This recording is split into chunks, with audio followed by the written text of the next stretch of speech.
So money is spent differently depending on the type of organization, the activities they are allowed to engage in, and any relevant laws. Hard money goes directly to candidates and is tightly limited by campaign finance laws. The limitations make it hard to raise, but few restrictions make it easy to spend. Soft money cannot go directly to a candidate or campaign and can only be used for party building activities, such as advocating for the passage of a law and voter registration, and not for advocating a particular candidate in an election. One of the things is participating in fair and open election is one of the many freedoms that Americans enjoy. And the First Amendment ensures that your right of free speech, and it is an expression of this right to contribute directly to a candidate's campaign or to make an online video or TV advertisement in support or opposition to a candidate. In addition to voting, this is how you make your voice heard. And government is always going to have an important position of power. So free speech in the form of support or opposition to elected officials serve as an important check on that power. I just think that there is a perception that, elected officials could be bought by a contribution. And I just would say that's just not my experience, that elected officials are motivated by really honestly believing they want to do what's right for this country. So this notion that elected officials can be bought off. Yes, I think just like America, elected officials are representative of the country. There are far more good people than bad people, far more smart people than not smart people. And I think most politicians, this idea that they could be bought off or unduly influenced is just inaccurate. That ultimately a politician is guided by a set of principles, and those principles can come from many places, right? Ideology, world experience. Maybe they have deeply held religious views that motivate how they vote or how they think about the world. So a PAC, or a political action committee, are committees that are established and administered by corporations, labor unions, membership organizations, or trade associations. As such, they spend money on elections and can donate money to parties or candidates, but are not party affiliated or an authorized committee of a candidate. PACs that are established, administered, or financially supported by a private sector company or labor organization are called separate segregated funds, or SSF.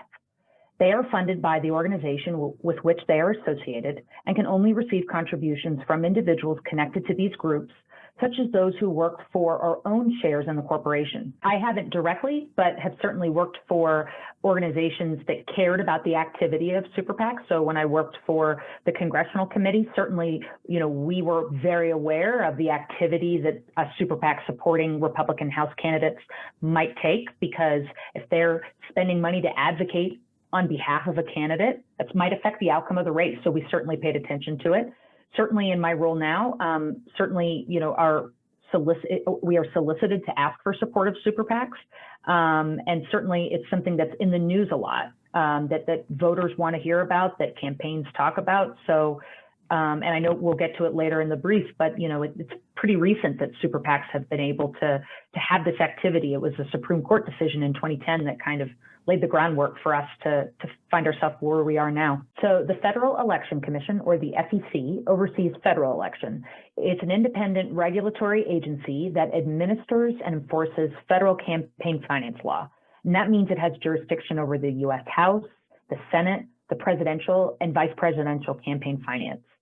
Federal campaign finance laws focus on public financing of presidential campaigns, public disclosure of funds raised and contributed to federal candidates, and limits on such contributions and expenditures. The campaign finance laws in the state of Michigan are different from Ohio, which is different from Texas, which is, and all of those are different from the federal government.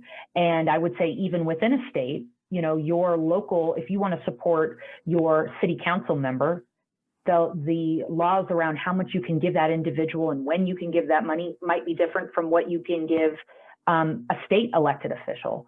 So there's the rules vary by state, and then they also vary by office within the state. So it's something that definitely your Secretary of State's website is really the perfect resource for understanding what the rules are in your state. So I would start there if anyone is interested, if you want to engage in political activity in your state. And the FEC is also a great resource. But yes, there's a lot of difference, and it varies by locality and by state.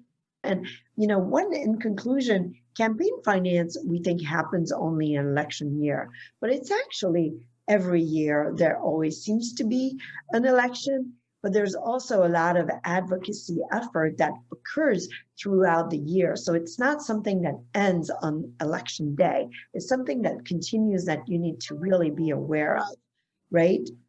Absolutely. Yes. There's, certainly campaigns, from day one, they start raising money or, for folks because they have a plan that they have to execute on.